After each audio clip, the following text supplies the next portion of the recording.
કૃષ્ણાય વાસુદેવાય હરયે પરમાત્મને પ્રણતઃ ક્લેશનાશાય ગોવિંદાય નમો નમઃ। આ પવિત્ર શ્રાવણ માસમાં આપણે જાણીશું કે ગંગાજી પૃથ્વી પર કેવી રીતે આવ્યા, ભગીરથની અદ્ભુત તપસ્યા અને મહાદેવની કૃપાની સંપૂર્ણ કથા। શ્રાવણ માસનો પવિત્ર સમય હતો। આવો સમય ભગવાન શિવનું સ્મરણ કરવું, ગંગા જળથી શિવલિંગનો અભિષેક કરવો અને મહાદેવની કથાનું શ્રવણ કરવું અત્યંત પવિત્ર માનવામાં આવે છે। પરંતુ ક્યારે વિચાર્યું છે કે જે ગંગાજળથી આપણે આજે મહાદેવનો અભિષેક કરીએ છીએ એ ગંગાજી પૃથ્વી પર આવ્યા જ કેવી રીતે? ગંગાજી સ્વર્ગમાંથી પૃથ્વી પર કેમ આવ્યા? તેમણે પૃથ્વી પર લાવવા માટે ભગીરથને આટલી કઠોર તપસ્યા કેમ કરવી પડી? અને સૌથી મહત્વની વાત એ છે કે જો ભગવાન શિવ પોતાની જટામાં ગંગાજીને ધારણ જ ન કર્યા હોત તો પૃથ્વીનું શું થાત? આજે સાંભળીએ રાજા ભગીરથની એવી અદ્ભુત કથા જેના કારણે ગંગાજીને ભાગીરથી નામ તરીકે પણ ઓળખાય છે। રાજા સગર અને તેમના પુત્રો અયોધ્યાના પ્રાચીન ઇક્ષ્વાકુ વંશમાં એક મહાન રાજા થયા, રાજા સગર। રાજા સગરે અશ્વમેઘ યજ્ઞ કરવાનો સંકલ્પ કર્યો।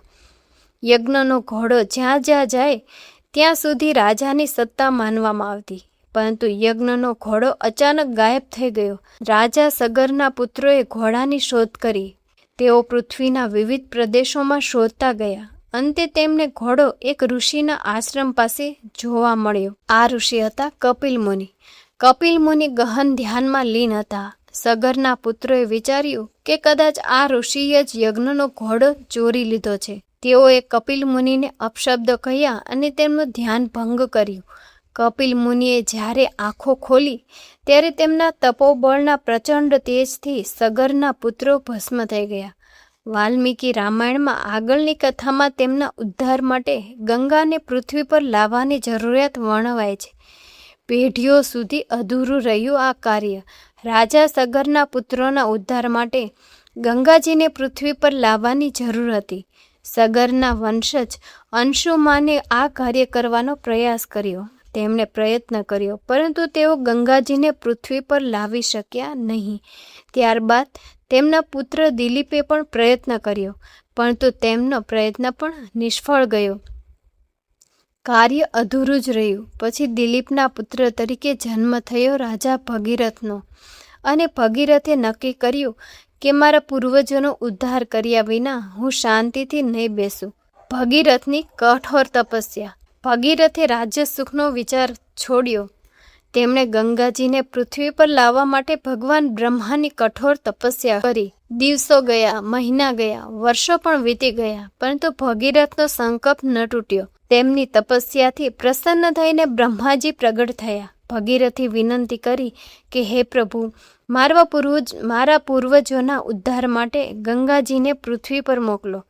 બ્રહ્માજીએ ભગીરથને વરદાન આપ્યું, પરંતુ એક મોટી સમસ્યા હતી કે ગંગાજીનો પ્રવાહ અત્યંત પ્રચંડ હતો। જો ગંગા સીધે સ્વર્ગમાંથી પૃથ્વી પર પડે તો પૃથ્વી તેમનો પ્રચંડ વેગ સહન કરી શકે નહીં। બ્રહ્માજીએ ભગીરથને કહ્યું કે આ પ્રવાહને ધારણ કરવાની શક્તિ માત્ર ભગવાન શિવમાં છે। વાલ્મીકી રામાયણમાં બ્રહ્માજી સ્પષ્ટ કહે છે કે પૃથ્વી પર ગંગાના પડવાના વેગને સહન કરી શકશે નહીં અને શિવજી જ તેને ધારણ કરી શકે છે। હવે ભગીરથની બીજી તપસ્યા। ભગીરથ અટક્યા નહીં। હવે તેમણે ભગવાન શિવને પ્રસન્ન કરવા માટે કઠોર તપસ્યા કરી।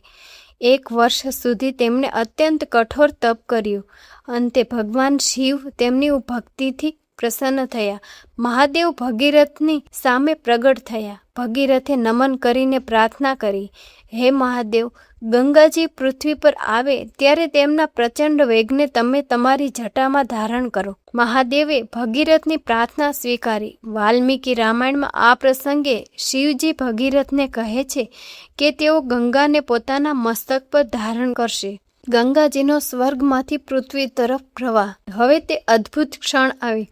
ગંગાજી સ્વર્ગમાંથી પૃથ્વી તરફ ઉતરવા લાગ્યા। તેમનો પ્રવાહ એટલો પ્રચંડ હતો કે જાણે આખું આકાશ જ પાણી બનીને પૃથ્વી તરફ ઘસી રહ્યું છે। ગંગાજીને પોતાના વેગ પર ગર્વ પણ થયો। તેમને લાગ્યું કે મારા પ્રચંડ પ્રવાહને કોણ રોકી શકે, અને પછી ગંગાજી સીધા ભગવાન શિવના મસ્તક પર પડ્યા. પરંતુ મહાદેવ તો મહાદેવ છે. ગંગાજીનો સમગ્ર પ્રચંડ પ્રવાહ ભગવાન શિવની જટાઓમાં સમાઈ ગયો. ગંગાજી જટાઓમાં ફસાઈ ગયા. તેમને બહાર નીકળવાનો માર્ગ જ મળ્યો નહીં. વાલ્મીકી રામાયણમાં વર્ણન પ્રમાણે ગંગાજી શિવની જટાઓમાં રોકાઈ ગઈ અને ભગીરથને ફરી મહાદેવની પ્રાર્થના કરવી પડી. ભગીરથ ફરી મહાદેવની પાસે ગયા. હવે ભગીરથ માટે ફરી મુશ્કેલી ઊભી થઈ. તેમનું કાર્ય હજુ પૂરું થયું નહોતું.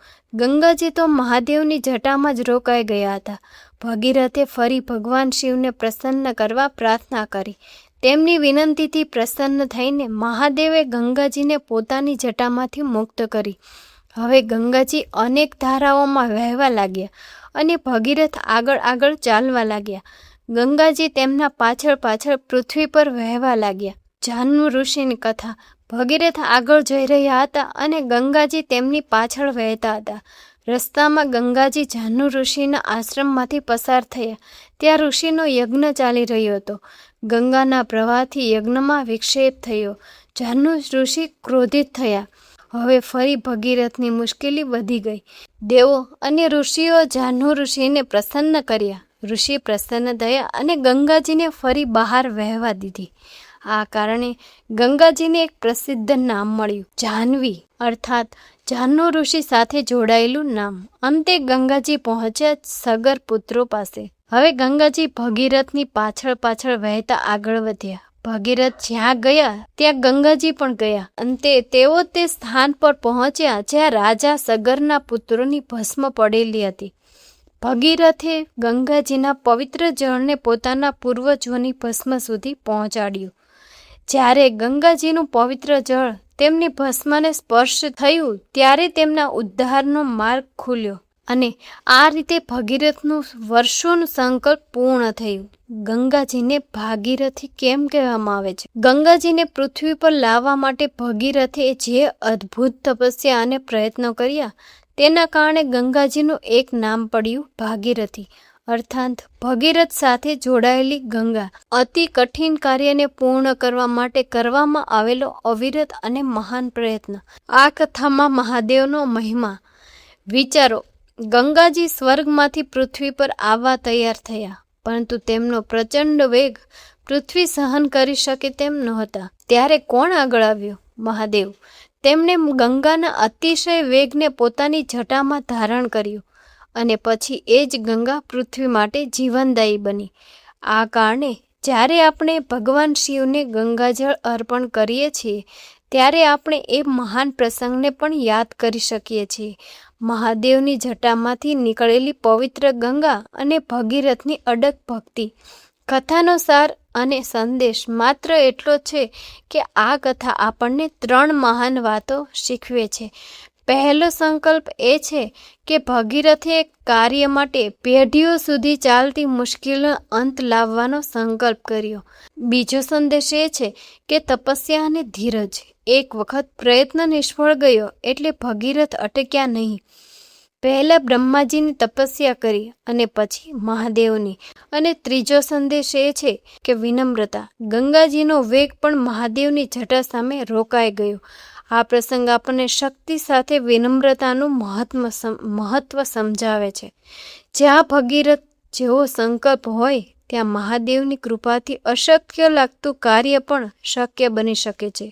આ પવિત્ર શ્રાવણ માસમાં જ્યારે પણ મહાદેવને જળ અર્પણ કરો ત્યારે એક વાત પ્રેમથી જરૂર બોલજો, ઓમ નમઃ શિવાય.